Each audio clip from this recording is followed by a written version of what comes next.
Hey everyone, hope you had a good Easter, that you were able to celebrate it in your own unique way with family, and hopefully maybe one of our services that we did over the weekend on our website. This week we're kind of getting back into books of the Bible that we may not know as well. We did John last week because it was Holy Week. But this week we're going to dive back into maybe some books or a book that we know the name, but we don't know a lot about it. And that's Deuteronomy. Now, Deuteronomy happens at the end of kind of the Exodus, right?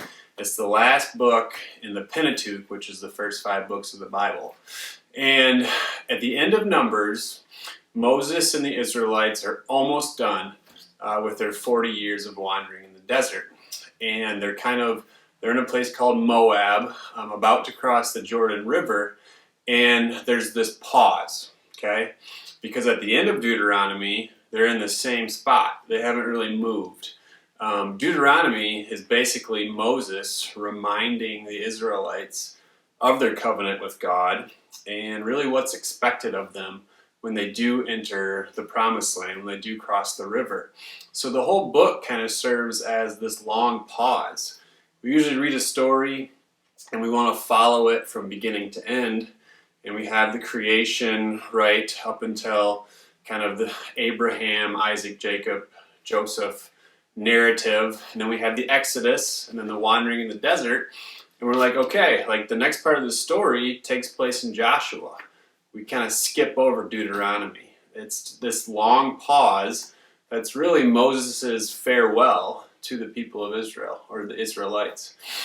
And I talk about in the blog this week just a little bit about that, what Moses has to say, and then also just kind of relaying that to our own life. Right now can feel like a long pause, that our story was going forward, and now we've been put on pause. And so what might God be reminding us of in this season of our life, and how does that relate to kind of what Moses said when the Israelites were on this long pause?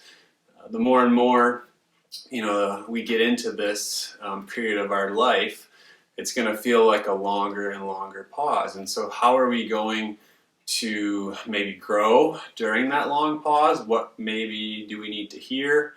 And then what do we hope that our lives look like when we move on from this pause? So that's in the blog this week, along with some discussion questions. Check that out. And then the movie this week is The Prestige. It's a movie a few years back, but it's basically about these two really magicians or illusionists in London, at the turn of the 19th century, 20th century, 1900s. And they basically are two competing magicians, and they try to outdo each other. Now, they both make kind of sacrifices, and they both make decisions about their morality, about what is going to make them successful. They're willing to compromise, ultimately, in different ways, what's going to, their morality, basically, so that they can be successful in their career. As you watch it, you'll see that they both make decisions that are monumental in their lives, and they're both very different decisions. And for us, as we kind of take in a story like that, it's always good to reflect of what morals or what morality do I maybe give up when I'm striving for something? Whether it's for academics, whether it's for athletics, whether it's for performing arts, am I putting my moralities or my morals kind of off to the side in order to gain success somewhere else in life? Maybe you do, maybe you don't. But the movie is a good reminder about what we're willing to give up for success, and is that worth it? And so think about those things when you watch the movie.